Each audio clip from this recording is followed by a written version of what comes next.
एवढ्या तोफा करू करू तर आमदाराला पागल करून टाकलं तुम्ही ना, त्याचं मानसिक संतुलन बिघडलं. काही बोलून राहिला तो. एवढं आमदाराचं मानसिक संतुलन पोरांनो बिघडवा नको. थांबा 20 तारखेपर्यंत, 23 तारखेला बिघडू द्या, पण आता थांबा. सध्या आपल्या सर्वांना माहित आहे, मी इथं खूप मोठ्या मोठ्या फोकनाळ्या ऐकून राहिली 10 वर्षापासून. या विधानसभेचे आमदार साहेब मारे सांगते आमच्या इकडे तिकडे येते, नागपूर तालुक्यात गोदनी सर्कल मध्ये तिकडे सांगते की मी इकडे 2400 कोटी 2500 कोटीचा विकास केला. त्या हिंगण्या तालुक्यातल्या लोकांना सुखी केलं. त्यांच्या घराजवळ पर्यंत रस्ते नेले, नाल्या नेल्या, पाणी नेलं, गटर लाईन नेली. आणलं का खरंच? आणलं बाप्पा. आमच्या गोदनी सर्कल मध्ये येऊन तर आमची मेघे वहिनी खूप सांगते तिकडे येऊन, म्हणजे माझ्या पतिदेवनी खूप कामं केले म्हणते, आणि त्यांच्यावर त्यांचे आमदार साहेब पण सांगतात. तर केले का नाही केले सांगा बाबांनो, केले का? सिमेंट रस्ते आहे खरं ना तुमच्या घराजवळ? नाहीये. पाण्याची लाईन पण आणली म्हणते. मग यानं 10 वर्षात केलं का? का केला आपण ना? कॉलेज तर बाबा दत्ता काकाजीने आणलं का काँग्रेसच्या राज्यात, त्याच्यावर आणखी मजला चढवला असं तुम्हाला म्हणायचं आहे. बेरोजगारी दूर केली म्हणते इथे MIDC मध्ये. प्रत्येक गावचा या इसासनी परिसरामध्ये आमदार साहेबांनी प्रत्येक घरचा एक पोरगा MIDC मध्ये लावला म्हणते. खरंच लावला का भाऊ? नाही लावला, जे खोटं बोलून राहिले. म्हणजे तुमच्या घरी रोजगार आणला नाही. कंपन्या बंद पडल्या. बरोबर. तुम्हाला रोजगार देईन कसे? ज्या कंपन्या सुरू होत्या या MIDCच्या त्या कंपन्या बंद पडल्या.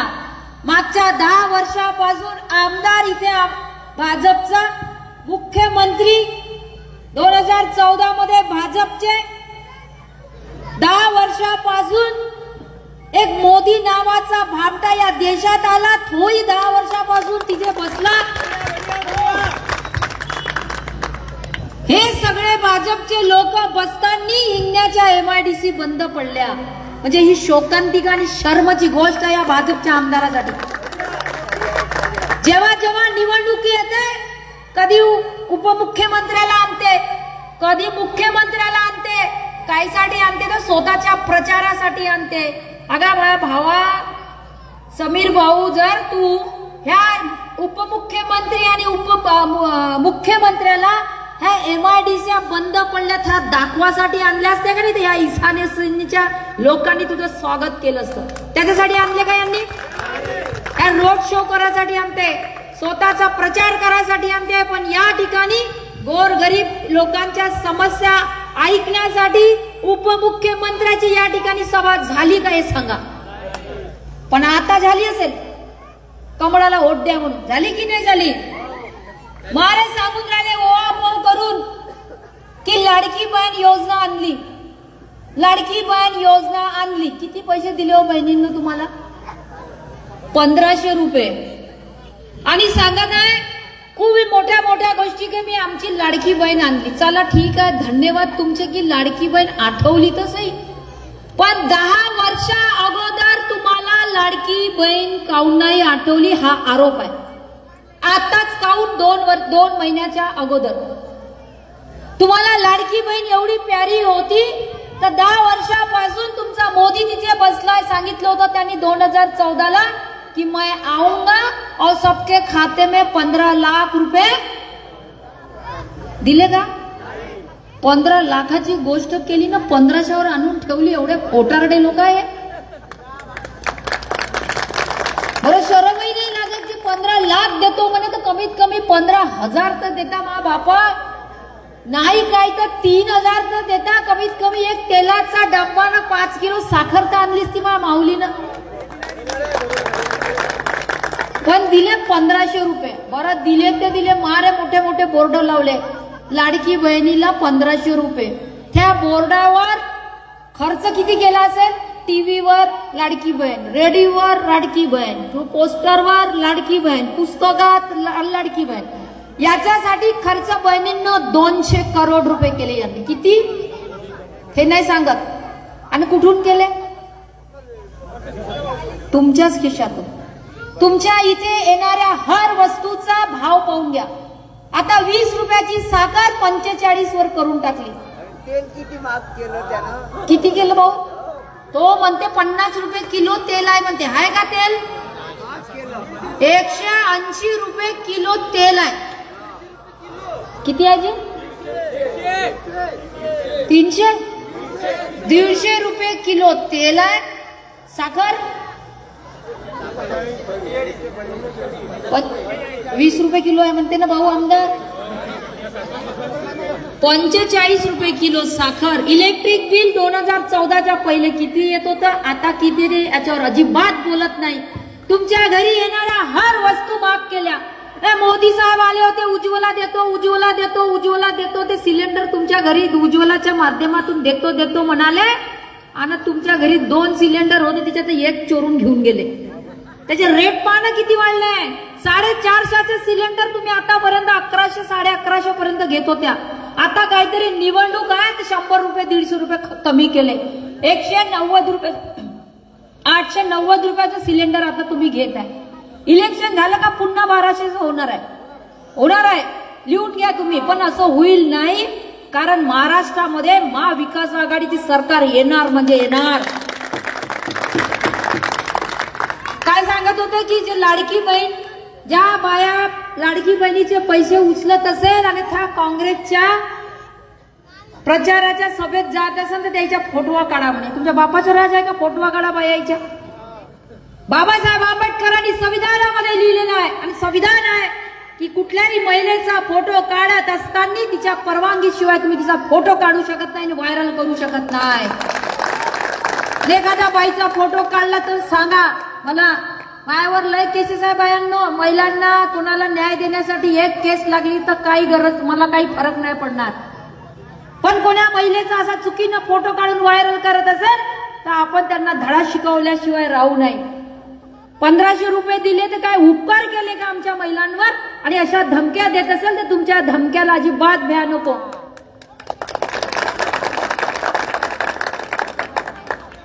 काहीतरी मधात सोंग आणलं होतं नवरात्रीच्या दिवशी वेळेस पाहायला आम्ही इकडे गेलो होतो. केदार साहेबांचा दौरा होता तर या ठिकाणी अशा बायांची लाईन होती रे बाप रे बाप. 2-3 किलोमीटरची लाईन होती. मला वाटलं की कुठंतरी दुर्गा देवीच बसवली असेल ना बायानं, दर्शनासाठी लाईन लावली असेल. गाडी थांबवली, शशिकांतले विचारलं काय रे बाबू म्हणलं तर ताई म्हणे कामगाराच्या पेट्या वाटून राहिले म्हणे इथं आमदार साहेब. बरं पेट्या वाटल्या तर वाटल्या का घरच्या वाटल्या का?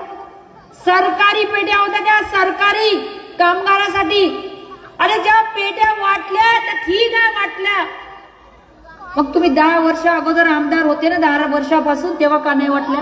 तेव्हा कामगार नव्हता का या परिसरामध्ये? आताच निवडणुकीच्या वेळेस तुम्ही पेट्या का वाटल्या? बरं असा पेट्या वाटत होता, असा पेट्या वाटत होता का खिशातल्या आपल्या खिशातल्या पैशानं खर्च केल्या असेल ना, आणल्या असेल पेट्या उतरवे बी. बरं मेटॅडो मध्ये उतरत रात्री 2 वाजता मेटॅडो मधून पेट्या उतरवत होता आणि तो कोण पठ्ठा होय त्याचा व्हिडिओ घेत होता आणि मग व्हायरल करे. पारे म्हणे मेटॅडो मधून आमदार म्हणे पेट्या उतरवून राहिला. अगं काम केलंच तर त्यांना तर पेट्या उतरवायची गरज राहिली असती का? हे तर हमालाचं काम आहे. त्याचा रोजगार खाल्ला नाही ना पेट्या उचलून. त्याचं काय? तेच पैसे त्या पोराला दिला असता मजदुरीचे तर कमीत कमी त्याला पैसे भेटले असते का रे बहिणींनो? बरं शरमही वाटत नाही, स्वतःला आमदार समजते इथले आणि हे केलं ते केलं. अहो नवरात्राच्या वेळेस, नवरात्राचा पिरियड सुरू होता त्यावेळेस होता की नाही बहिणींनो? रात्रीचे 2-3 वाजेपर्यंत बायांना उभं ठेवलं त्या लाईनीमध्ये. काय साठी? तर पेट्यासाठी. आणि तिथं त्या लाईनीमध्ये फिरू आपला प्रचार करत होता. एवढे बेशरम लोक आहे. मग एवढाच कोमा होता माझ्या बहिणींवर. एवढीच माझी लाडकी बहीण होती तर मग त्या पेट्या, खूप तर मोठे कॉलेज आहे इथं, लय त्यांचे कर्मचारी आहे. मग त्या कर्मचाऱ्याच्या हातून ते पेटी त्या बाईच्या, माझ्या बहिणीच्या घरी का पोहोचवली नाही? का लाईनीत तिला उपाशी तापाशी 3 वाजेपर्यंत ठेवलं? आणि इथे येऊन मोठ्या गोष्टी सांगता तुम्ही केलं का? इथे विकासावर बोला.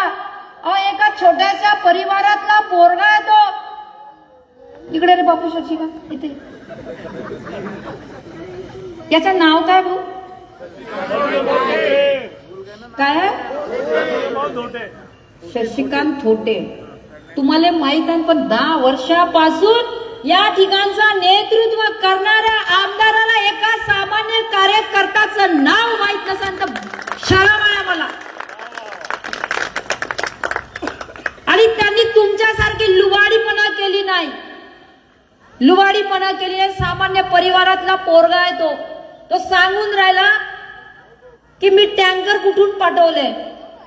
टँकर त्यांनी स्वतःच्या पैशातून हिंगण्यावरून पाठवले. आणि हे काय म्हणे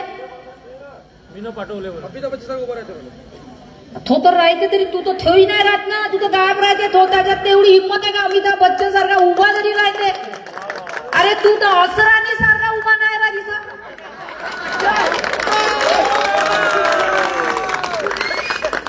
चांगला आहे तुला अमिताभ बच्चनची लेखा भेटली. त्याला असरानी म्हणा आजपासून. असरानीची उपमा द्या. तुला वाटत असतं जॅनी लिव्हर म्हण. तुला वाटते ते म्हण. बरं आम्ही पाठवले म्हणे. मग कुठून पाठवले? ते मेघे काकाजी आहे त्याच्या प्रायव्हेट संस्थेमधून पाठवले का तुम्ही ना? तुम्ही इथं जे रोड बनवून राहिले हे काय तुम्ही आपल्या घरच्या पैशाने बनवून राहिले का? सरकारी पैसा लोक टॅक्स भरते. बनवले ते काय उपकार केले का तुम्ही?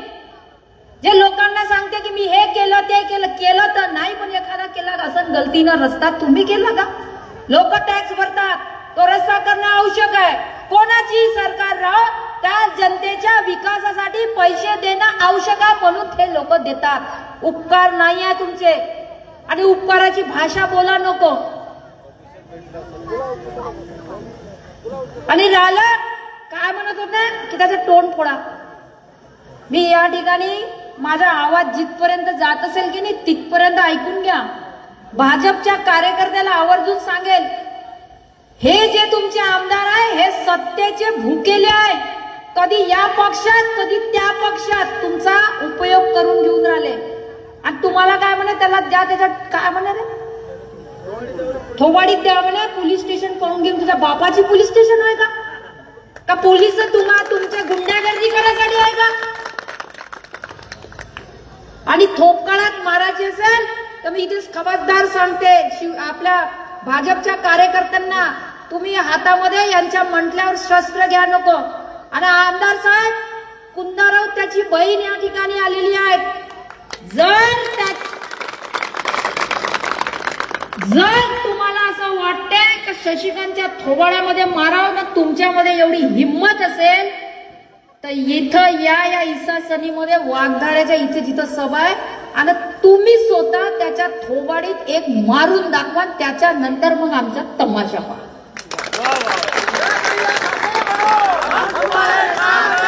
कार्यकर्त्यांना भिडवा नको. आणि हिंमत असेल तर स्वतः त्याच्या थोबाडीत मारून दाखवा. त्याचा तुम्ही बघा मग काय होते. या ठिकाणी मी सांगतो काँग्रेसचा कार्यकर्ता असो की महाविकास आघाडीचा कार्यकर्ता असो त्याच्या केसालाही धक्का लागणार नाही. इथं मी तुम्हाला आवर्जून सांगते. गांधी विचाराचे जरूर आहो. लोकशाहीला मानणारे जरूर आहो. बाबासाहेब आंबेडकरांच्या संविधानाला मानणारे आम्ही आहो. पण कार्यकर्त्याला जर कोणी असं ललकारत असेल ना मग सगळ्याच गोष्टी येते. महिला आहे मग काही तुमच्यापेक्षा कमी नाही लक्षात ठेव जा. या इथे माझ्या समोर मारून दाखवा त्या शशिकांत थोटेला एक थापड.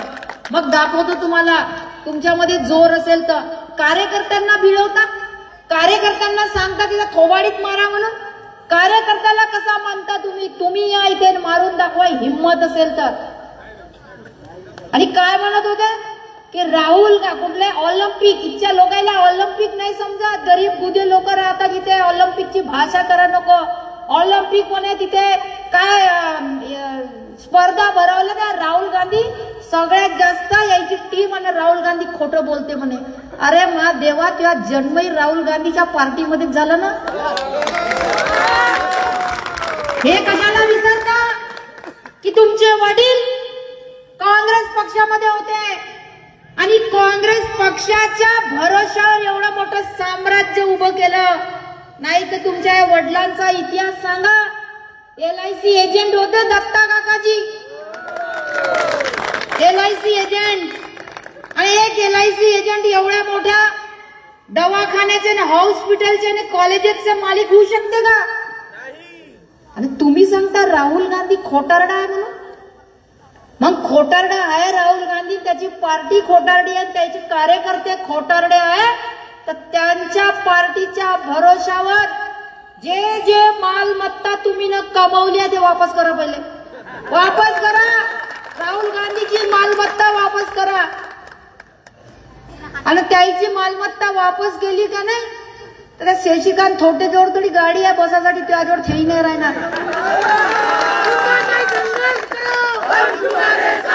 कुंदादाब संघर्ष करो, कुंदादाब आगे पळो. तुमच्याजवळ बसासाठी तरी ऑफिस आहे, थेई नाही राहणार. त्या राहुल गांधी साहेबांच्या विरोधात असं बोलून राहिले की खोटारडे आहे म्हणून. कुठून आली ही प्रॉपर्टी? जास्त लोकांच्या हिताचे काम करा, चिथवाचे नाही. जेव्हा जेव्हा इलेक्शन येते या बीजेपीच्या अंगात येते कटेंगे तो कटेंगे तो कटेंगे, जय श्रीराम. जसं काही हेच हिंदू आहे ना, आम्ही कोण? अरे आम्ही सगळ्याच देवधर्माला पूजतो. हिंदू जरी असेल, आम्हाला मुसलमान बोलवलं तरी तिथे जातो, SC ने बोलवलं तरी तिथे जातो ना, जय श्रीराम वाल्यानं बोलवलं तरी जातो. तुमच्यासारख्या नौटंकी करत नाही. आता लोकसभेमध्ये मोदीनं आणलं रामजी रामजी रामजी, रामजीनं असा हात चकवला का नाही तर 400च्या अंदरच दाबला धरून. अंगना सजाएंगे और रामजी आएंगे, मारे गाणे चाले चाले चालले का भाऊ? कोणतं गाणं होतं का ते? कोणतं गाणं होतं? हा नाही, अंगना सजाएंगे राम आएंगे असं काहीतरी म्हणत होते ना. लोकसभेत होतं बहिणींनो. आणि रामजीनं असा आशीर्वाद दिला त्या मोदीने काठावर थांबला, नाही तर गेला होता कामातून तो. त्याला माहित झालं का रामजी आता आपल्यावर नाराज आहे, तर आता रामजी अजिबात आणला नाही. आता म्हणते का गाणं? मारे लोकसभेमध्ये ते बाया घगरे वगैरे घेऊन मारे फिरे गल्लो गल्ली, कोणी झाडूच मारे, कोणी रांगोळ्याच काढे. मग आता रामजीने आले का विधानसभेमध्ये? आता लाडकी बहीण आली. या भाऊ रामजीने झाकलं बघा. म्हणजे देवाले आपल्या स्वार्थासाठी बाहेर काढते. रामजी नाराज होते आता लोकसभेमध्ये, तर आता विधानसभेमध्ये रामजीला झाकलं. स्वार्थासाठी देवांची पूजा करणारे लोक आहेत हे. जाती जातीमध्ये दंगल पसरवणारे लोक आहेत. पण आपण त्या विचाराचे नाही आहोत. आपण सगळ्या जाती धर्माच्या लोकांना घेऊन चालणारे लोक आहेत. गोरगरिबांच्या समस्यामध्ये धावून जाणारे लोक आहेत. आता आपले बाळासाहेब त्यांनी आपलं आयुष्य जनतेच्या सेवेसाठी दिलेलं आहे.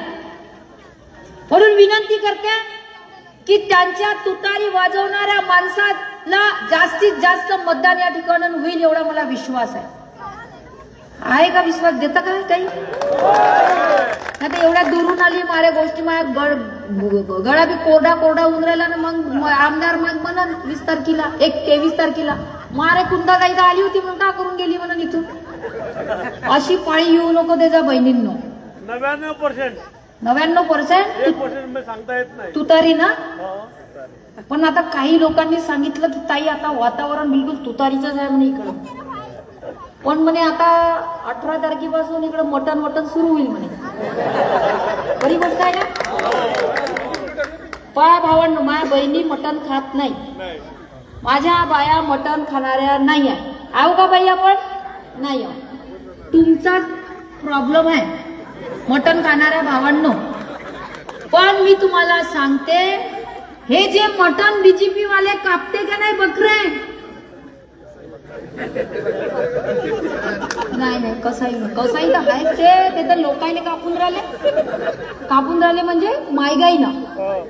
नाही तर माझा व्हिडिओ तेवढाच काढा ना व्हायरल करून बघत नाही. मला भीती नाही आहे. हे जे मटण आहे का नाही, या अर्ध्या किमतीमध्ये आणलेल्या बकऱ्या आणि कोणते बकरे आहे माहिती आहे का? बिमार. भावांना ऐकून घ्या, लोकांनी सांगा या आमदाराला या दवाखाना नाही इथं माना डोंगरी म्हणा तिथं तळघर आहे म्हणते खाली. याच्या 8 दिवस अगोदर 1-2 ट्रक बकरे आणले म्हणते दुरून आणि ते आहे बिमार अर्ध्या किमतीचे आणि त्याचं बकऱ्याचं मटण कापून तुम्हाला बाकी लोकांना देऊन राहिले. सावधान, बीजेपी वाल्याच्या मटण पासून सावधान. बिमार बकऱ्याचं मटण लोकांना चारून राहिले त्याच्यापासून सावधान राहा. आणि तसेही आपण इमानदार लोक यायच्या बकऱ्याला खाणाऱ्या नाही आहोत. आपण याईनच लोकांना निघालेले लोक आहे. म्हणून विनंती करते का आता बकऱ्याचं मटण राहो का त्या बिस्लरीची पांढरी बॉटल राहो, आपल्या कामाची आपल्या कामाचा जनतेचा. म्हणून विनंती करते राहिला जास्त यांच्यावर आपला काही टाइमपास करा नको. तसंही घरी जाणार आहे आणि राहिला शिवला कार्यक्रम आपण 23 तारखेला निपटवून देऊ. महाविकास आघाडीची सरकार येणार आहे आणि या ठिकाणी जो राहिला सुला विकास आहे तो विकास आपण करू. आणि बहिणींनो 1500 रुपये काही बंद होणार नाही आहे. त्याच्यात महाविकास आघाडीची सरकार आल्यानंतर पुन्हा 1500 टाकून तुम्हाला 3000 रुपये महिना आम्ही देणार म्हणजे देणार, बंद होणार नाही आहे. आणि जे इलेक्ट्रिक बिल आहे तुमच्या घरी जर 300 युनिट पर्यंत येत असेल तर तिच्या 100 युनिट तुम्हाला माफ होणार आहे. तुमच्या